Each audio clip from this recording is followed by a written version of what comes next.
Hi, everyone. I am so happy to see you again. Boy, do I miss our meetings, don't you? I really hope that you and your families are safe and healthy and doing okay. Really hard time, isn't it, boy? But aren't you glad to have a lot of the stress behind us? So thanks again to Allison for hosting this and helping me out here. So now I'm really happy that you're going to hear about your almost $11,000 gift to Rise Against Suicide and how they were able to use that money to help some really vulnerable kids in this time. So you're going to hear from Jenna first, and then Allison's going to lead us through the three nominations, and then I will follow up by sending you the information you need so you can listen to these and vote. Okay? Bye-bye. Hi, thank you, Cheryl, and thank you, Allison, for hosting. And hi, 100 Women Who Care. Thank you for all you did for Rise Against Suicide. So I'm going to share my screen because I did a little bit of a presentation for you. And I just wanted to kind of share with some of you that may not know who we are. So we are Rise Against Suicide, helping youth find hope now. And we were formerly, I'm going to look at my phone to make sure I don't go over time. We were formerly Second Wind Fund of Boulder County. And what we do is we help at-risk youth that are 19 years old and younger, that are uninsured or underinsured, struggling with suicidal ideation. We offer them free therapy. And that's what your donation went to help. It went to help these youth that have no other resources. So they come to Rise and we provide them a licensed and insured therapist. They can be referred by their schools, they can be referred by doctors, by medical facilities. So if they call us, we will get them in, and we can talk more about that later. I wanted to let you know a little bit about our client profile and what the child looks like that we serve. The average age is 13.8 years old. And that has been pretty consistent, as you can see, since 2017. Ethnicity, it's 52% Caucasian and 37% Latinx.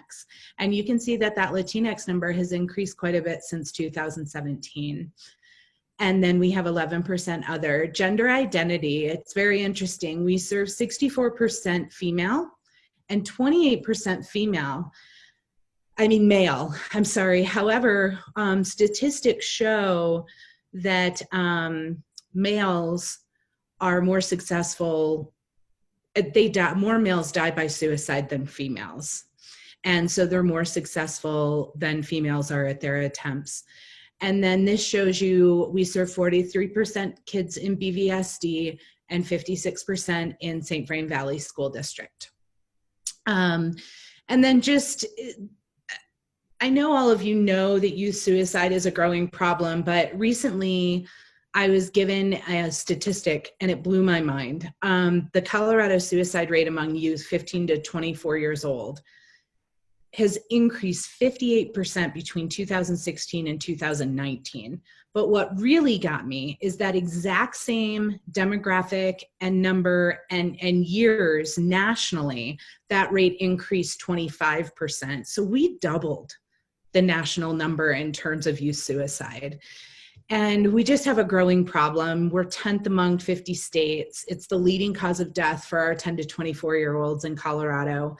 And during COVID, we have not been able to collect enough information on youth suicide right now. And we may not know until 2021 or 2022, but I'd love to get back to all of you and let you know how the kids were doing through this time when we can get those statistics, because I know it's very, very important and that you all care. And some of the changes, just to let you know, that we made, our therapists are now all telehealth. A few of them will see kiddos in parks, or they'll go for walks. If they can get outside, they'll do that. I'm not sure where we're at now that color is continuing to change. And then all of our Boulder County kids have either Chromebooks or iPads, which brings us a lot of hope. So that means that they have the ability to have a telehealth counseling session with their therapist. We also changed that parents can now call RISE directly if they feel like their child is struggling with suicide or in any way. And we have an in-house qualified referral source now that can do a risk assessment with that kiddo and determine whether they need our services or they don't need our services. And then we can get that child connected with a licensed and insured therapist within 24 to 72 hours. And then we're also working a lot more with outside organizations. So really a majority of our referrals had been coming in from the schools. And back in February 2020, right before COVID started, that was our largest month. We had 34 referrals from schools with kids that were struggling with suicide. And then COVID started, and of course that quieted down a little bit, but that's just because the kids aren't in school with their trusted adults. So we've been reaching out and working with the cities and the counties and hospital crisis centers and other organizations that work with similar youth that we do to make sure that they know we're here to help. And in conclusion, you know, the population of students, we continue to see more year over year, and I think we will. Sorry about that, everyone. And suicide's a very, very high risk in Boulder County student population. But I think the biggest one is bullet 3 for me. Like, we have such an affluent image in Boulder, and everybody thinks that Boulder has money and that all kids can afford mental health therapy, and that's just not the truth. We also have a we have people under great financial stress. And those are the kids that we help. And we also think that COVID is probably causing even more stress on those kiddos. And the other thing that we know is that we don't have enough services here for uninsured and underinsured youth to be seen within 24 to 48 hours that are struggling with suicide. So we're hoping that we can help with that, and with the help of you, we're able to do that. And then finally, a huge, huge thank you to every single one of you from my heart. Thank you. So far, we've had 40 youth that have been referred since the beginning of the school year. We've had 100+ sessions since the beginning of the school year. Most of the youth that have been referred are struggling with COVID of some sort. Their families have lost jobs, health insurance, homes, isolation, food insecurity still exists. A lot of kids are just stressed because they're stuck at home and maybe not in a healthy environment. And the dollars that you donated will fund 134 mental health therapy sessions and serve a minimum of 14 kiddos. And that's huge. Your donation is really helping to save the lives of youth in Boulder County. And, you know, we're funded by grants, foundations, organizations like you, and that's how we can stay and continue to help our kids. And I truly believe that it takes us as a community to continue to save these kiddos' lives.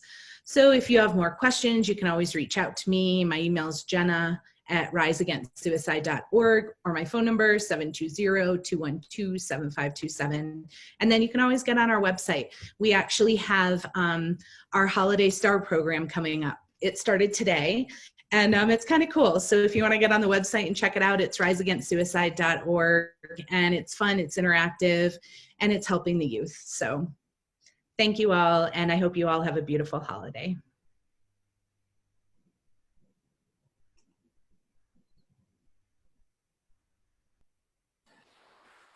Thank you very much, Gemma. 1 second, I'm just trying to see if we have one more person to invite here. I don't see her though. So let's go ahead and we're going to switch over to our first presenter, and that's going to be Lauren with Rocky Mountain Rescue Group. So Lauren, I'm going to unmute you and go ahead. Here we go. Hi, everyone. I'm Lauren, and I'm requesting that you support Rocky Mountain Rescue Group, a fully certified and accredited nonprofit 501c3 that provides free rescue services via a network of over 2,600 volunteers to people throughout Boulder County. This includes Boulder Canyon, Chautauqua, Flatirons, El Dorado Canyon, and the like. It is one of the oldest, most experienced rescue teams in the country. Each year, Rocky Mountain Rescue Group receives about 170 calls for emergency assistance. The nature of these calls are diverse and range from hikers with sprained ankles, fallen climbers, avalanches, downed aircraft, etc. Operating under the Incident Command System, ICS, rescuers find these missing parties and evacuate injured persons. Rocky Mountain Rescue Group is also trained to assist in natural disasters such as floods and snowstorms. And for any large incident, they can provide logistical experience, incident management, radio communication services. And the best part is they provide outdoor safety education, promoting safety and mountain recreation for schools, businesses, and community organizations such as ours. As you can agree, 2020 and the COVID pandemic has brought us to an unusual year. It's made us all a little stir crazy. And so getting out of the house has been a popular way to relieve some of that cabin fever and get that outdoor experience. Unfortunately, many of us go out into the wilderness without much preparation, and consequently, we're getting lost, we're getting stuck, we are getting injured, and statistically, 45% of Rocky Mountain Rescue Group's calls are hiker related, and about 25% are climbers. Last week, there was an article in the Daily Camera Get Out section that says calls to Rocky Mountain Rescue have doubled during this pandemic. Can you imagine running a nonprofit of 2,600 volunteers that are already providing their own gas, their time, gear, training to doubling their call outs? I can't. And that's why the need is so important right now. The article goes on to say that while highly trained and heavily used, these teams in Colorado are severely underfunded. Not only does every team member volunteer their energy, experience, and time, they actually pay on average about $5,000 annually for those expenses I just listed. Doing the math, in Colorado's 2,600 volunteers, that's $13 million a year. And did I mention their time? Volunteers donate roughly 500,000 hours annually. And on top of that, each team needs one person on call 24/7. And that on-call time has totaled to 475,000 hours, bringing us to close to 1 million hours of free time. A bit of history, how Rocky Mountain Rescue Group was formed. Back in January 1947, the Boulder County Sheriff called several local mountaineers to look for a lost little girl. And despite their best efforts, the search was unsuccessful, and the girl's body was found later, discovered close to her mountain home. Tracks in the snow revealed that searchers had come within a few feet of where she was later found. It will never be known if this tragedy could have been prevented had there been an organized mountain rescue team available to respond to such emergencies. Her death and others that winter brought out concerned community members, and they came together at Boulder High School, formed a steering committee, and on March 5th, 1947, the Sheriff's Office in Boulder County Courthouse, that steering committee became the founding members of the all-volunteer Rocky Mountain Rescue Group. Now, before I close, there are 4 questions on their website that they'd like everyone to ask before they go out on a little trek. Number 1, do I have the right clothing and equipment to go on this excursion, even if it's just a quick hike? Number 2, should I change my plans due to the weather forecast, the amount of daylight left? Have I even checked the weather forecast? Number 3, am I eating and drinking enough to sustain me during my journey? Am I carrying enough water? Number 4, do I have the appropriate skills for this experience? In closing, please consider giving to the Rocky Mountain Rescue Group. They could use your help, and who knows, they may help you one day. Awesome. Thank you, Lauren, very much. Okay, next we have Linda with YMCA. So let me unmute you, Linda. Can you give me a second while I restart this?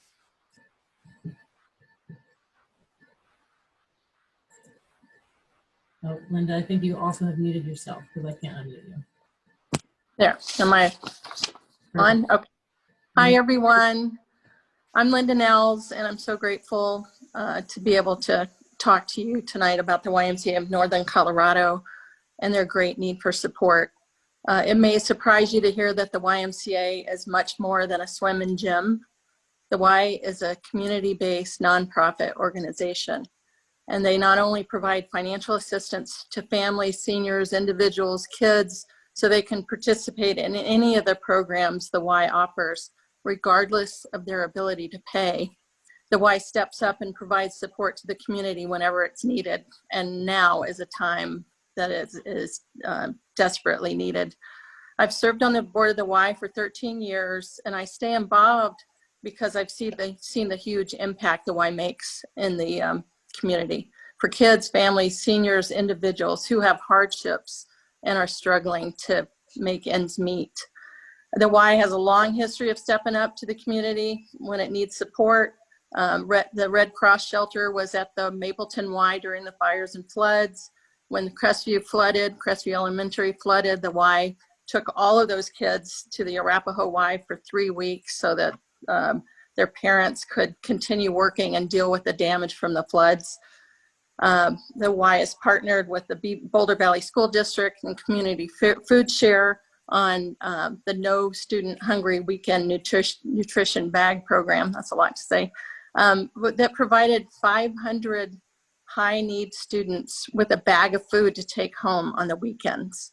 It's an amazing program. They have a food project farm at the Longmont Y that partners with Growing Gardens, and in 2019, we donated 13,000 pounds of fresh fruits and vegetables to low-income families, serving more than 11,000 individuals.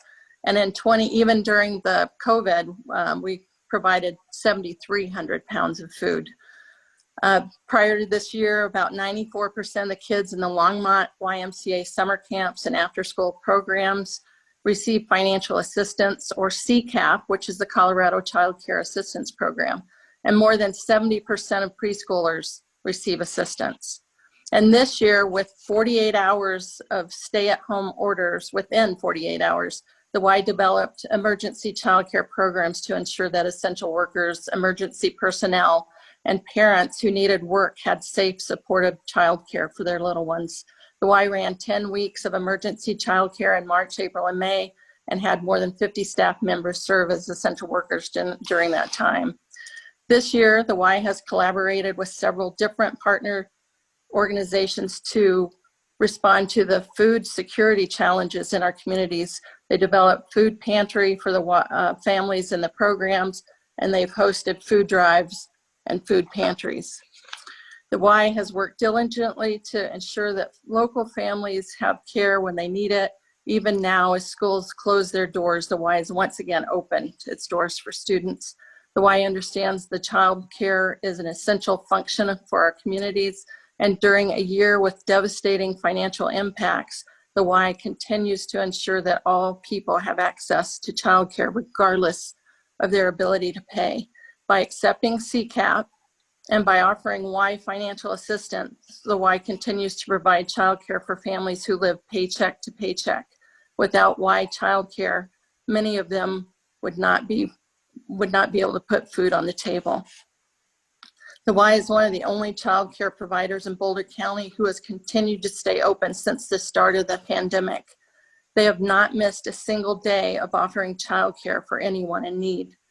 If you count all the people receiving produce from the farm, food bank items, Friday food bags, and financial assistance for child care, preschool, day camp, before and after school care, resident camp, and sports programs, the Y is impacting tens of thousands of kids and families and seniors and individuals in our community. During COVID-19 this year, the Y made a very difficult decision to stay open and serve the community, especially with the emergency and ongoing childcare needs during COVID. The Y is struggling. It would be much easier for it to close its doors. It's losing a significant amount every month, and it is committed to staying open.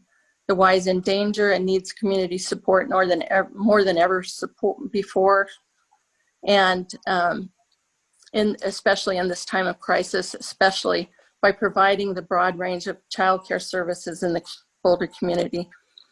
I am asking you to consider a designated donation to the YMCA of Northern Colorado's child care programs in Boulder County. Your selection of the Y tonight will make a huge difference to many families in need. 100% of the donation will go to providing assistance to those in need in the child care programs in Boulder County. And one more important note, the wonderful state of Colorado has a child care contribution tax credit for donations to qualifying child care providers. Donations to the Y child care programs qualify for this 50% credit on your Colorado tax return. Thank you so much for your attention. Please let me know if you have any questions, and please support the Y. Thank you, Linda. Okay, and now we have Linda from Bridgehouse Right to Work program. I think I got that right. Please correct me if I do not. Linda, also you've muted yourself, so you got to unmute yourself. Okay, can you hear me? Hi, I have been a supporter of Bridgehouse for probably 13 years because being a realtor, I felt like homelessness is something that's near and dear to my heart, that I like being able to support those that don't have a home of their own.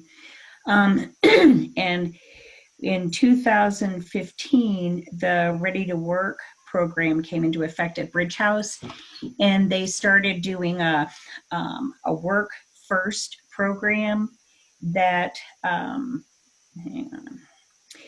It's a work first approach. So it's kind of a hands up for homeless that are looking to get back into the workforce, get back into their own home by getting some skills. It also includes a lot of therapy and social services, and the actual community house that they have built. They are able to raise enough money to be able to purchase a building that's actually at the corner of Moorhead and Table Mesa. And it now houses, because the Ready to Work participants were still homeless and were coming to work and being trained and, you know, going through all the social services things, and they had to go home to their box or under their bridge or wherever it was that they were living.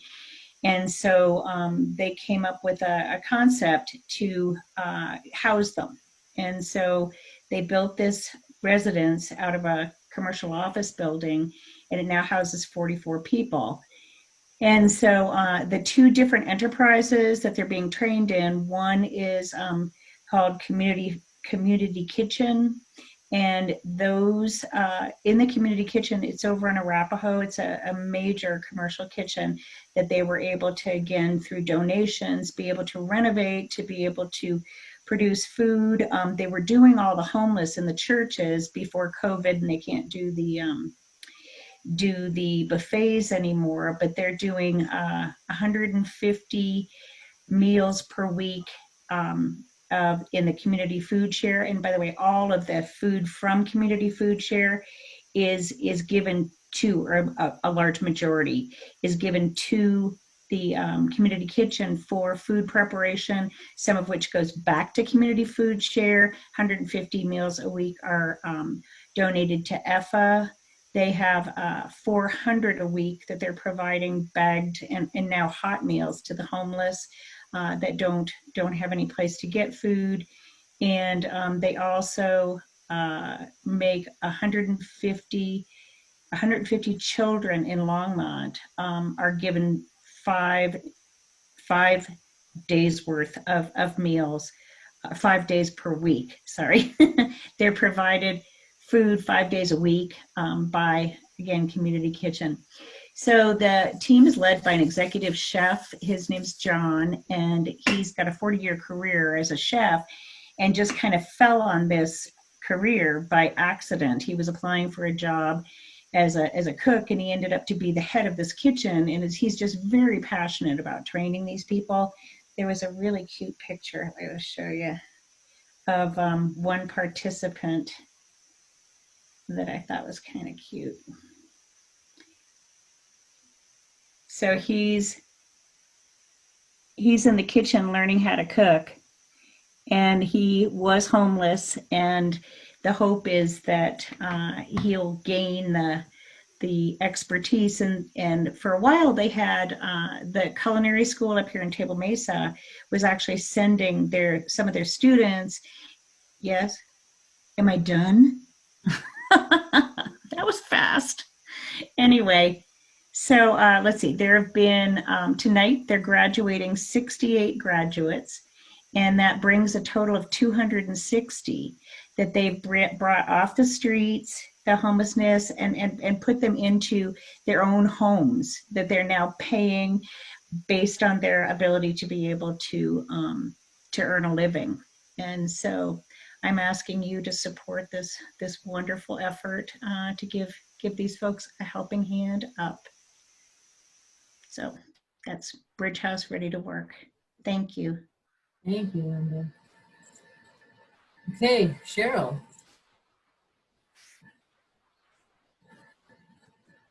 Well, ladies, a really tough choice because all our nonprofits are just struggling. There's so much need right now, and boy, there can be 3 more worthy ones. Would you agree, Allison, that such worthy ones? So I will be getting in touch with you. We'll be sharing this on our Facebook page. Allison's going to figure out some YouTube kind of thing, and then I'll be sending it to all the members so you can vote. So great presentations, ladies. Thank you for your heart and your caring. Thank you so much, guys. Yeah, and then please share the video as much as possible, because more donations, even maybe people that aren't even in. So please share from the Facebook page. And Would you mind if I say one more thing? I'm sorry, Allison. go ahead, Linda. What's up?